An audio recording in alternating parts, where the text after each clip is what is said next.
Hi, I'm Alan Lewis, Product Manager in the IoT Business Group at Qualcomm Technologies International Limited. Today I'm going to show you how to get our new CSR102x IoT Development Kit working and how to download software onto it to be part of a Bluetooth mesh network controllable by a mobile device.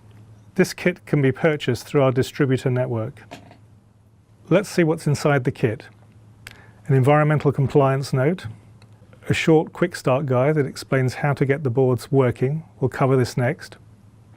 3 IoT development boards, a miniature programming board that's used to program the IoT development boards, and underneath the packaging is a mini USB cable that's used to connect the development PC to the miniature programming board, and a flat flexible cable that's used to connect the miniature programming board to the development kit.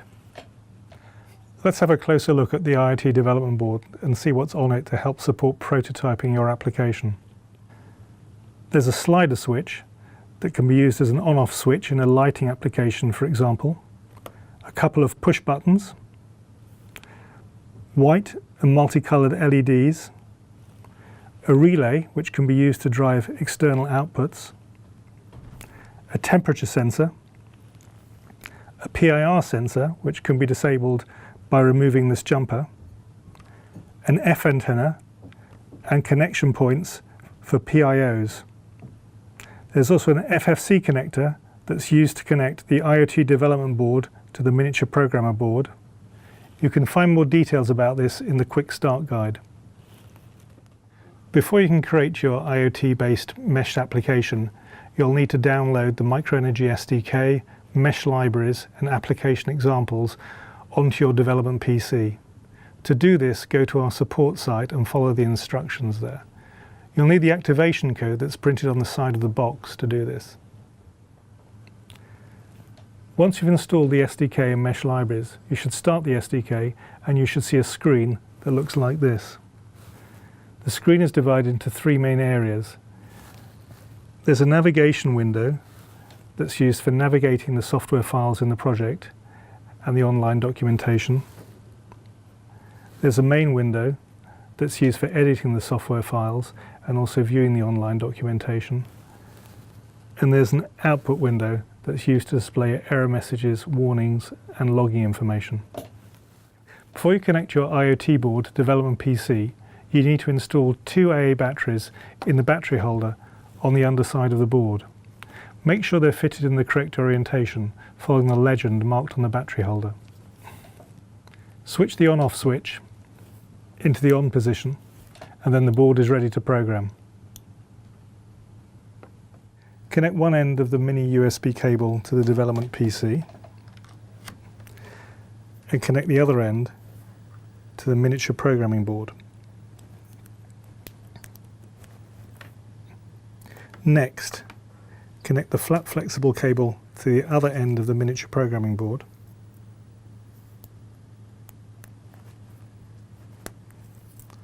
And then connect the other end of the flat flexible cable to the IoT Development Kit. Make sure it's the correct orientation. You're now ready to program your first application. Before you can build and program the board, you need to set the value for the Bluetooth address. This can be found on a sticker on the side of the board. Using the navigation window, we'll open a project to build an example lighting application. So select Project, Open Workspace, select the lighting application,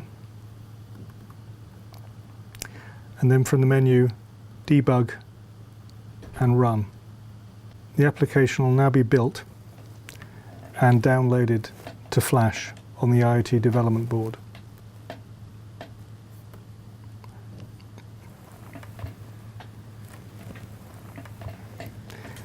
The application is now running and the blue LED is flashing to show that the IoT board is ready to be associated to the mesh. You now need to provision your IoT Development Board into the mesh network. You can do this by using the example application that's included in the distribution, but you'll need to build it for either the iOS or Android operating system, depending on your platform. Once this is done, open the application and you should see a list of devices that are advertising their presence. Select the development board from the list and then select Associate.